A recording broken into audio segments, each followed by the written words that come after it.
The question, what do men actually want, is often treated as a puzzle, something layered, hidden, or intentionally vague. Many women believe that if they could just decode the mystery, they would finally understand why so many relationships slowly lose warmth over time.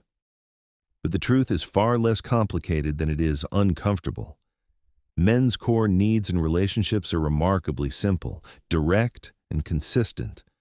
The real problem is not that these needs are difficult to understand, but that they are frequently dismissed, minimized, or quietly ignored. This misunderstanding has created a widespread but rarely discussed reality: countless men living inside marriages that look stable on the outside, but feel empty on the inside. These men are not loud about their unhappiness. They go to work, pay bills, fix problems, show up to family events, and fulfill their responsibilities. From the outside, everything appears fine, yet internally, something essential has eroded. Over time, fulfillment is replaced by numbness, effort by obligation, and connection by distance. What makes this dynamic especially tragic is that most of these men did try, early on, to express what they needed. They spoke clumsily, briefly, sometimes imperfectly, because men are rarely taught how to articulate emotional needs without shame. When they did speak, many were met with dismissal. Their concerns were labeled childish, selfish, unimportant, or exaggerated. Some were told that what they wanted was too simple to be real, that they must be hiding deeper emotions they themselves could not articulate. After enough of these responses, most men stop talking, not because they stop needing, but because they stop believing they will be heard. Silence becomes safer than rejection. Over time, they stop sending distress signals altogether. They adapt by lowering expectations, emotionally withdrawing, and turning the relationship into a functional arrangement rather than a living bond. Ironically, many wives in these situations sincerely believe everything is fine. The home is stable. There is no constant fighting. The man is not leaving. In their minds, these are signs of success. What they do not see is that the man has already begun to leave emotionally. He is present in body but absent in spirit. He no longer shares freely, hopes openly, or invests emotionally the way he once did. This is how marriages slowly transform into quiet roommate arrangements. There is no explosion, no obvious villain, no dramatic betrayal. There is simply a gradual erosion of eagerness, warmth, and desire. Fatigue replaces excitement. Guarded thoughts replace honesty. Quiet disappointment becomes rebranded as maturity. To understand what men actually need, and why these needs matter far more than most people realize, we must first examine what lies beneath this silence, and why simplicity is so often mistaken for insignificance. In the next part, we will look closely at the hidden unhappiness many men carry, and how it becomes invisible even to the person closest to them. Quiet unhappiness in marriage rarely looks like misery. It does not announce itself with anger, shouting, or dramatic ultimatums. Instead, it hides behind routines, responsibilities, and reliability. Many husbands wake up each day and perform their roles with mechanical precision. They go to work, solve problems, provide stability, and fulfill expectations, yet feel almost nothing inside. They are tolerated, depended on, and relied upon, but no longer deeply wanted. Over time, they begin to feel less like a partner and more like an appliance that functions best when it makes no noise. What makes this state so difficult to recognize is that it is largely invisible. These men are not overtly mistreated. They are not constantly criticized or openly rejected. In fact, many are praised for being good husbands, but goodness without desire, usefulness without appreciation, slowly drains a man's sense of identity. He begins to feel interchangeable, replaceable, valued only for what he provides rather than who he is. Most of these men did not arrive at silence by accident. Early in the relationship or marriage, Many attempted to express discomfort. They spoke about feeling disrespected, unappreciated, or unwanted. They tried to explain that something felt off, even if they could not articulate it perfectly. Often, those attempts were met with defensiveness. Their words were reframed as attacks. Their needs were interpreted as demands. In some cases, they were told they were being dramatic or ungrateful. After enough of these interactions, a man learns an important lesson: speaking up costs more than it gives. Each attempt to communicate becomes a small emotional risk, and repeated failure trains him to stop trying. Silence becomes a form of self-protection. He learns to manage disappointment internally rather than risk being misunderstood or dismissed again. From the outside, this silence is often misread as contentment. The absence of complaints is mistaken for satisfaction. The lack of conflict is interpreted as harmony.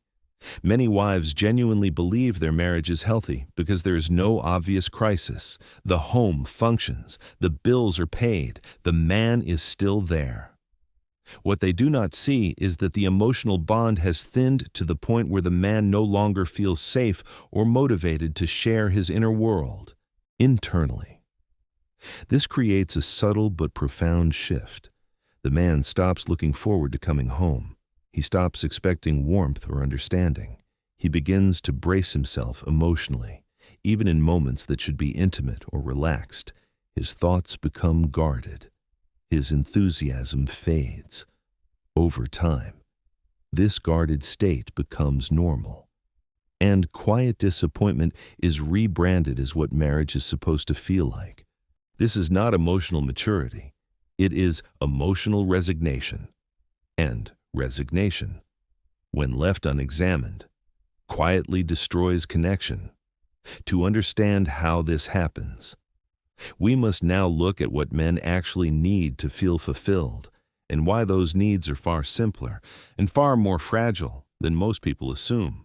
When stripped of myths, stereotypes, and cultural noise, what a man needs to feel happy and fulfilled in a relationship is surprisingly basic. There is no long checklist, no demand for perfection, and no requirement for constant emotional processing. Most men are not looking to be endlessly entertained, fixed, or deeply analyzed. They are looking for a partnership that feels steady, supportive, and safe. At the core of this is peace. Peace, for a man, means that home is a refuge rather than another battlefield. The outside world already demands competition, performance, and resilience. When a man comes home, he wants to be able to exhale. He wants a space where he does not have to justify his existence, defend his intentions, or stay emotionally armored. Peace does not mean the absence of all conflict, but it does mean an atmosphere that soothes rather than agitates, where small issues are not constantly turned into sources of tension. Closely tied to peace is respect. Respect is often misunderstood as dominance, submission, or blind agreement, but in reality it is much quieter. It is the assumption that he is a competent adult whose efforts and decisions carry weight. It is speaking to him as someone whose judgment matters, rather than as a child who needs supervision or correction. Respect gives a man confidence far more effectively than criticism ever could. When a man feels respected, he naturally wants to rise to that image. Appreciation is another fundamental need that is frequently underestimated. Many men express love through action. They provide, protect, fix, and solve. Over time, these efforts can become invisible simply because they are consistent, but when effort is taken for granted, it slowly loses meaning. A sincere acknowledgement, a simple thank you, transforms routine responsibility into purposeful contribution. It reminds a man that what he does matters, not just that it is expected. Physical intimacy is also essential, and it extends beyond sex. Men need to feel desired, chosen, and wanted in an ongoing way. Touch, affection, and attraction signal that he is seen as a man, not just as a co-parent or logistical partner. Without this, the emotional bond gradually thins and the relationship begins to resemble a business arrangement rather than a romantic connection. Finally, emotional stability plays a crucial role. Men thrive with partners who can regulate their own emotions without turning the relationship into a minefield. Predictable, proportionate reactions create safety. When small problems do not escalate into emotional catastrophes, trust deepens. Importantly, what is absent from this list is just as revealing. Men are not asking for perfection, mind reading, or constant validation. They are asking for the same basic qualities they offer a close friend: respect, support, and minimal unnecessary complication.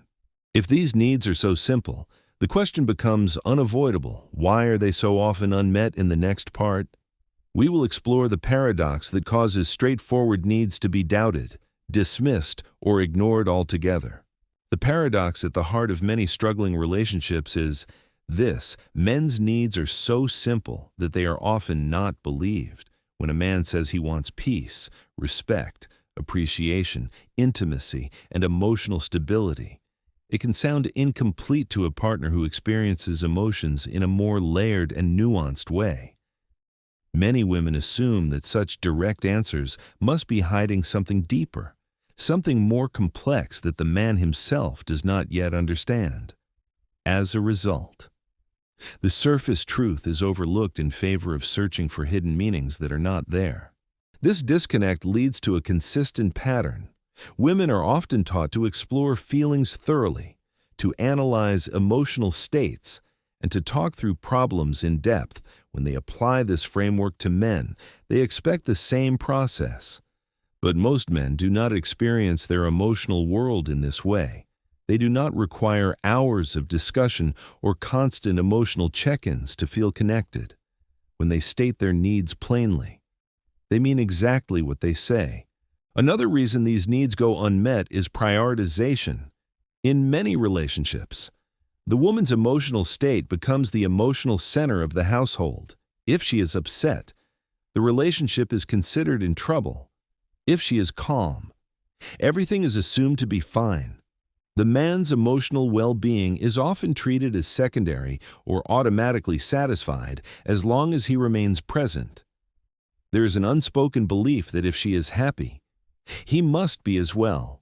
There is also a significant effort gap. Many men invest years trying to understand their partner's emotional language, triggers, and needs. They adjust their behavior, communication style, and expectations accordingly.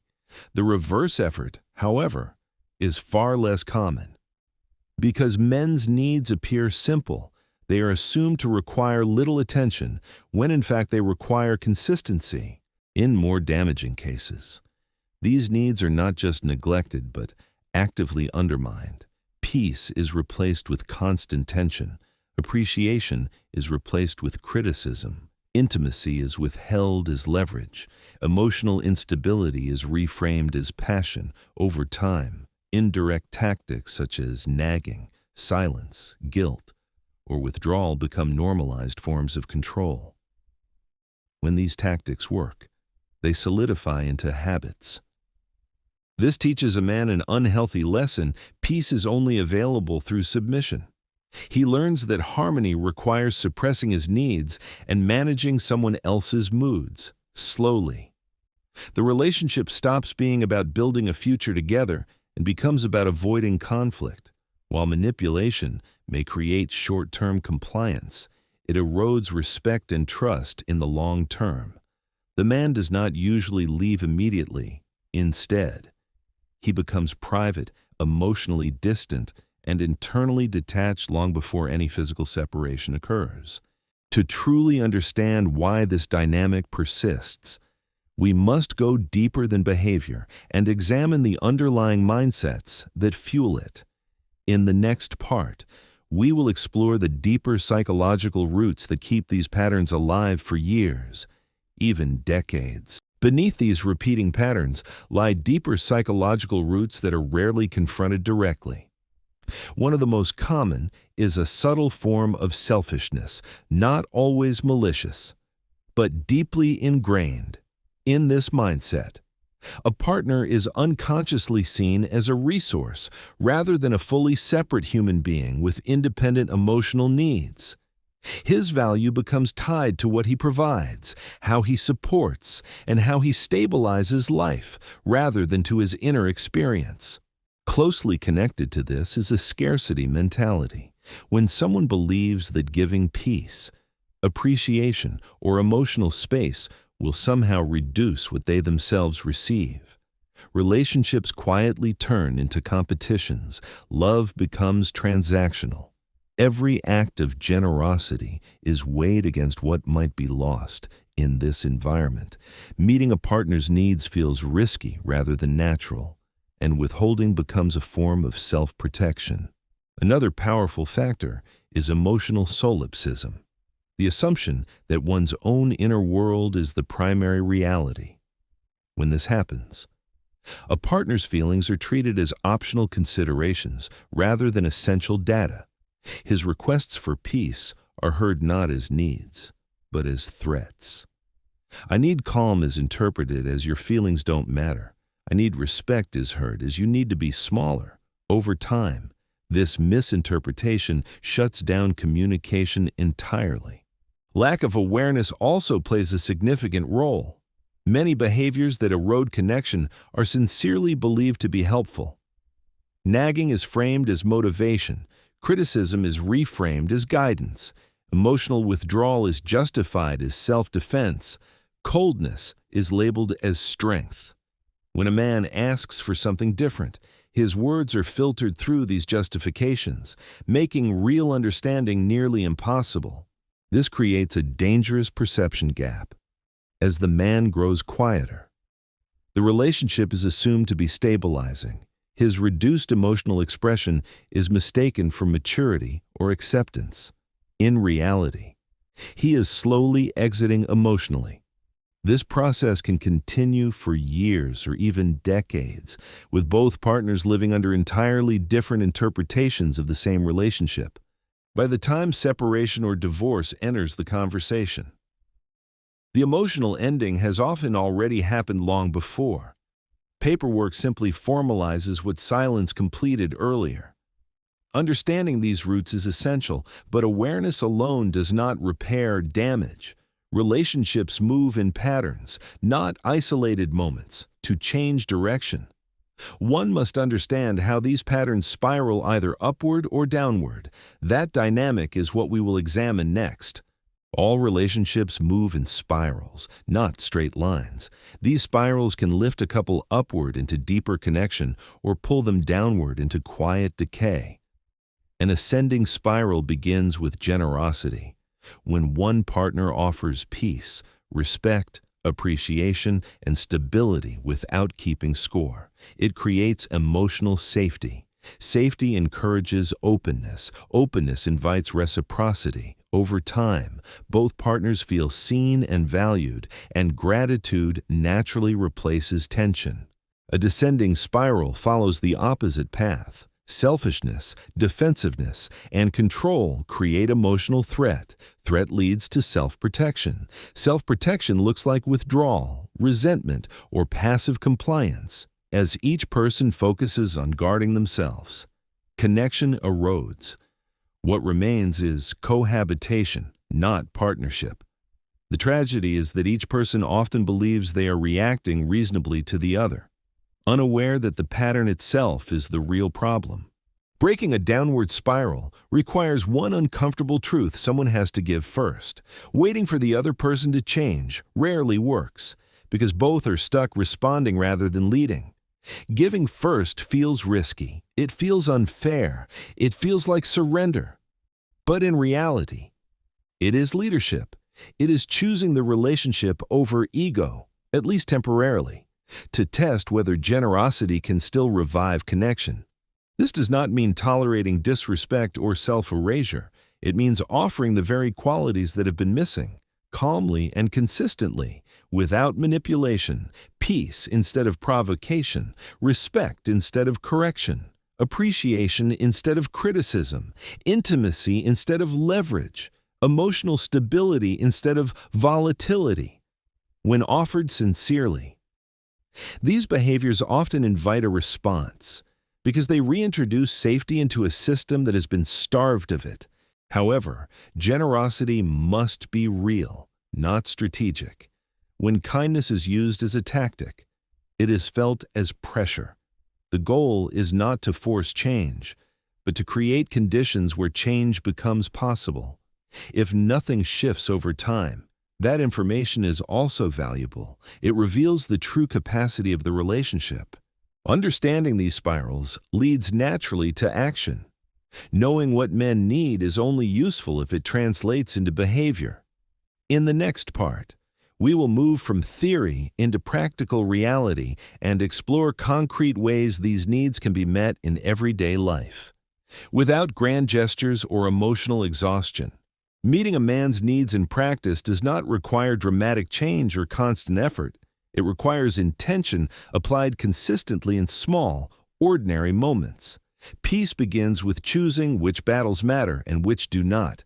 It means letting go of irritation that adds nothing, lowering unnecessary tension, and becoming a presence that calms rather than inflames. When home feels emotionally safe, a man naturally wants to return to it, not escape from it. Respect shows itself in tone, timing, and trust. It is speaking to him as someone whose perspective matters, especially in front of others. It is resisting eye-rolling, sarcasm, and public correction. It is trusting his competence instead of supervising his every move. When a man feels respected, he does not need to be pushed to grow. He wants to grow. Appreciation requires awareness. Most men contribute quietly and consistently, which makes their effort easy to overlook. Noticing those efforts and acknowledging them out loud changes everything. A sincere expression of gratitude turns obligation into purpose. It reminds him that what he does is seen and valued, not merely expected. Physical intimacy thrives on simplicity. Touch, closeness, and attraction should not be treated as bargaining tools or rewards for good behavior. They are signals of connection. When affection is present, a man feels chosen again and again. Without it, emotional distance slowly replaces desire, no matter how functional the partnership appears. Emotional stability is perhaps the least discussed but most powerful factor. Managing one's own emotions as an adult means not turning every bad day into a shared crisis. It means responding proportionately, not catastrophically. Predictable reactions build trust. A man relaxes when he knows that small problems will remain small. What makes all of this rare is not difficulty, but belief. There is a widespread cultural assumption that men do not have emotional needs, or that their needs are less important. Some believe that because men are less expressive, they are less affected. Others assume that a man will not leave, so effort feels optional. This miscalculation is costly. Relationships rarely end because of explosive conflict. They end because of indifference. The tragedy is that making a man feel fulfilled is often easy, but not chosen. Awareness alone is not enough. Change requires honesty, responsibility, and action. For men, this means accepting that their needs are valid and refusing to disappear silently.